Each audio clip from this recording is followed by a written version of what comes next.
Hello, everybody, and welcome to Church at Home with Rachel for Friday, the 19th of December. It is a feel good Friday because Christmas is almost here. It is a feel good Friday because once Christmas Day has happened, I'm taking some time off to just hang out, and so are a lot of my clergy and my staff, which is amazing. They deserve it. It is a feel good day because we are 2 days away from the days getting longer. Can't think of any more reasons why this is be a good day, but I would like to share with you a devotion from Bear Grylls' Soul Fuel. It's called Distinguishing Features. A Hollywood magazine editor once commented on how many times I must have broken my nose, then offered to straighten it for the cover image of his magazine. It made me smile. I'm actually okay with my bent nose, just like I'm okay with my wrinkles. They tell a story, and together they remind me of the many adventures that life has taken me on. I love the description of Paul found in a second century document called the Acts of Paul and Thecla. A man little of stature, thin haired upon the head, crooked in the legs, of good state of body, with eyebrows joining, and nose somewhat hooked, full of grace. For sometimes he appeared like a man, and sometimes he had the face of an angel. That is the part that really distinguished him, not his crooked legs or nose, but his face shining bright like an angel. The physical quirks that we all have don't really matter. They pass. What matters is how we live, because that endures. Let's make sure our lives are ones that reflect the peace, love, and light of Christ. Jesus came and stood among them and said, "Peace be with you." John chapter 20, verse 19. This is what he brings, lasting peace through his love-fueled presence. That's how to be distinguished. Taste and see that the Lord is good. Blessed is the one who takes refuge in him. This is what I would like on my tombstone. Not that I had a crooked nose, but I tasted and saw that the Lord was good, that I was blessed because I took refuge in him. I love that description of Paul. I'm not a real big fan of St. Paul. Too many times in my life and ministry, I've had people sort of coming at me that, you know, I've literally had someone say to me, it doesn't matter what Jesus said because Paul said this. And my husband was present in that particular book study, in which I didn't realize he was not my husband yet. He was my fiance at the time, and he jumped in with this comment about, are you Christian or are you Pauline? And he was really, it was a good question. It's like, do we follow Paul or do we follow Christ? But it created a whole other tension. But this idea of Paul having the face of an angel helps me because I'm really also enjoy the other parts. He was, you know, crooked legs and hunched over and thinning hair and hooked nose. Like that's sort of how in my mind I want Paul to look like. But at the same time, you know, look what he has done for the church. Paul has been the biggest influence beyond Christ, probably on what the Christian church is. And for that, we need to give thanks because, well, sometimes he seems like a jerk when taken completely out of context, which happens all the time. He was prolific in his faith and he was willing to go out there and be faithful. And when he was wrong, he admitted it and changed his ways, which is incredible. But this idea of what are we known for? What are we known for? I mean, I have come to embrace my gray hair. For those of you who have been with me on the channel for a few years, it's been 5 years now, you'll know that I have gone from gray hair in COVID to coloring my hair again, and then those awful stages where it needed to be colored again, and then just saying, "Oh heck with it, I'll go gray again." And I have made those decisions because not because of what other people said to me, but because of how I was feeling inside here. The times when I look back and see in the snippet, the thumbnail that shows my hair on these videos, I can tell where I was in my soul by the color of my hair. Because in my soul, I am the most even keeled and okay with myself when I've got gray hair. When I've got colored hair, it usually means there was something stressful happening, like I was trying to compete with someone else, with myself, trying to feel different, feel younger, feel more mature, less, I don't know. But this idea that we put so much effort into worrying about what we look like or the things that make us who we are.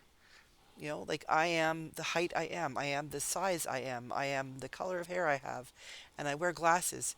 These are things that identify the person who is Rachel Parker, but they don't identify the being that is Rachel Parker. They're just the trappings. They're the wrapping present on the present.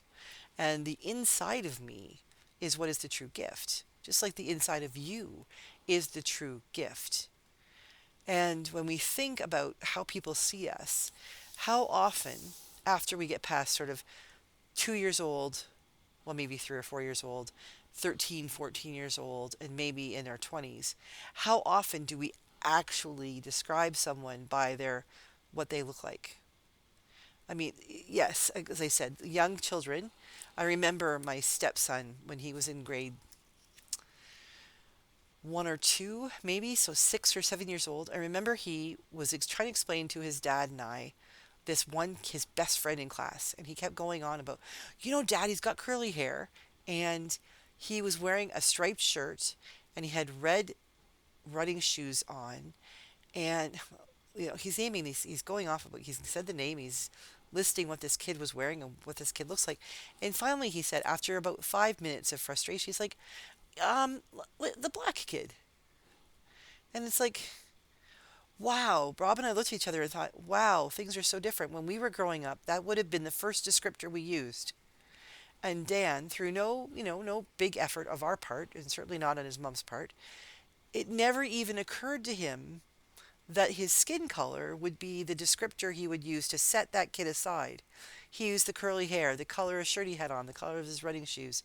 All of those were the things he thought of until he ran out of things to say, okay, the only other thing I can think of is the color of his skin. Teenagers. God help all teenagers because it doesn't matter. I have learned I was never the cute kid. I was never the cheerleader or the captain of the volleyball team or any of those things. I was always too tall or I was had too many pimples or frizzy hair or all the things.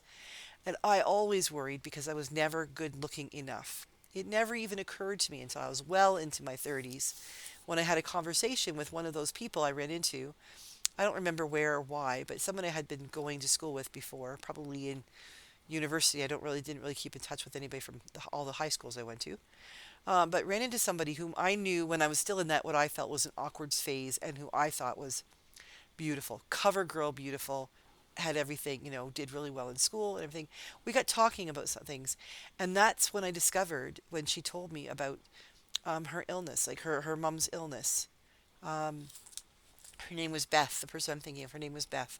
And she was just this willowy blonde, big blonde curly hair. And she was good in school and everybody loved her. And she always had, if we had a ball, we had lots of balls to go to in first year university or in university. And she, always had a date to the ball and all those things. And it wasn't until later in life that I found out that when she looked in the mirror, she despised her hair. And I didn't know that when she was going through school and doing well in school and living out what I perceived to be the greatest life ever, her mom was really sick. And by the time I ran into her again in adulthood, her mom had died many years before. I can't even imagine what that would be like. We judging books by their cover, and for somebody who really loves to read books, I know this to be true, that the cover is only a tiny little fraction of what's really happening. You can have the best book ever written and a really crappy cover art, and that might stop people from reading a book that would change their lives simply because they judge the book by the cover. But if you're a reader, sometimes you just take a look at that and say, I'm going to read some of the inside flap and see what the story is about. I'm going to scratch the surface and see a little bit deeper into this, and you might discover that the cover is really perplexingly wrong, and that it's what's inside that counts the most. When we live our lives, as he said, what's on your tombstone isn't going to be that you had a crooked nose. What's on your tombstone should be something that says something about the way you lived your life, who you really were. And my sense is that if we all had on our tombstones what God sees, we would have beautiful statements, epitaphs that talked about light and hope and beauty and potential and joy and just being lovable. Every single one of us has more to offer than what people can see on the outside. And maybe what we need to be aware of is like if I was a writer of a book, I wouldn't really care so much about the person who wouldn't pick the book up and read it because the cover wasn't so great. because to me their opinion wouldn't matter much. What I would want to know is what the person who had the capacity to pick up the book and read it, what they had to say, even if they didn't like it. If they read it from cover to cover and gave it a fair shot, I'd love to hear what they said. And the truth is, for all of us, regardless of broken noses or pimples or freckles or frizzy hair or straight hair or the size we are or the shortness or height we are, whatever, regardless of all those things don't actually matter. It's what's inside us that does. And really, in the long run, now you can't say this to a teenager, but in the long run, does it matter? Do you really want to hang out with the person who judges you by your cover?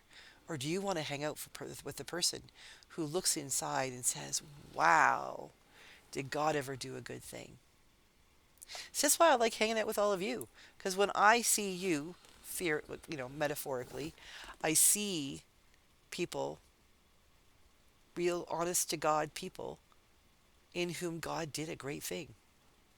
So as you go about your weekend, as you do all the things you need to do to prepare for Christmas coming so quickly, remember that what you see in the mirror, if it's something superficial, you need to look past that and look deep into your own soul and recognize that God did a good thing. And that's what the rest of the world sees too. Have a great day. God bless you. And remember, you are beautiful.